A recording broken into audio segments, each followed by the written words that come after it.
Hey friends, happy Thursday, 22nd of July. Today is the feast day of Saint Mary Magdalene. A couple of different first readings at the Mass and a gospel from John. I'm camping this week with my family up in the Grays River. I hope that you're having some time for some rest and recreation as well. Saint Mary Magdalene is called the apostle to the apostles, the first witness to the resurrection, the one who proclaims to the church that Jesus is not dead but is risen. The first reading that pops up on the bishop's website is for the Song of Songs. Kind of fun, right? The Song of Songs is the book in the Bible that doesn't have any word for God. It's probably Hebrew love poetry that is recognized as inspired in both Christian and Jewish circles. Oftentimes it is interpreted as God who pursues the human soul, God who loves us so completely as to envelop us in love. A reminder, as Pope Benedict XVI shockingly taught in his encyclical, God is Love, Deus Caritas Est, that erotic love, not just the neat, safe love, but all forms of human love point towards God. Yeah. I think we as Christians still have not had our minds completely blown by some of that encyclical as would be appropriate. I think that this Song of Songs is kind of fun, especially pairing it with Mary Magdalene. The idea of the night of the resurrection, Mary finding these words in her heart, right? Like, I could not sleep on my bed. I contemplated my love until I woke, and I rose, and my love drove me out, seeking and searching for my love. One of the things we don't do well as modern Americans is yearn, long, desire, right? When do we want our needs met? Yesterday, right now. I want it, and I want it right now. But to just sit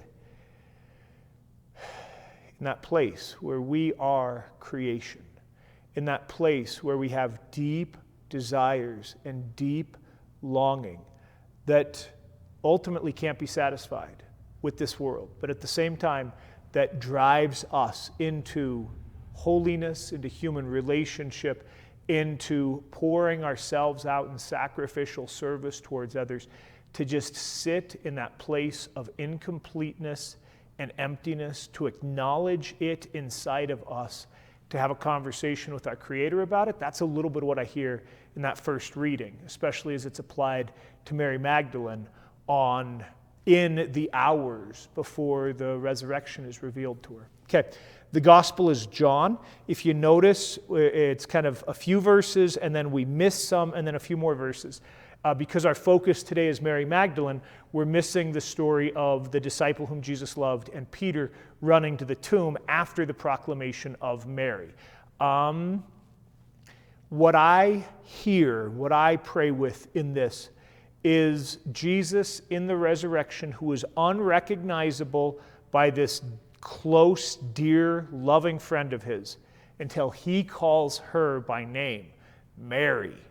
And then she says, Rabboni, and in some way touches him. And I don't think that it's, I think she throws herself at his feet or wraps him in an embrace or grabs a hold of him, some sort of a powerful way, right? I mean, think about it. The one that you loved was dead and is now alive and is calling you by name. And so Jesus is like, you got to let go of me because I still need to return to my Father. I just would invite us, I think that it's powerful, at least for me, to perhaps visualize that scene and to just hear Jesus call us with love and tenderness and mercy, call us by name, to speak to us words of new life and hope in the resurrection, and to allow that to be healing balm, whatever the pains of these last days are, to hear ourselves called by name, to be loved, to be known, to allow that to be enough. I think that might be powerful. So there you go. Mary Magdalene, first to proclaim the gospel of the good news to the church, first to witness to the resurrection. Mary Magdalene, the one who yearns, kind of that pairing of that first reading. Mary Magdalene, called by name as we are called by name. Click that link, read those readings prayerfully, turn off that screen, spend some time with the Lord. Let's pray for folks that are having a hard time. God bless.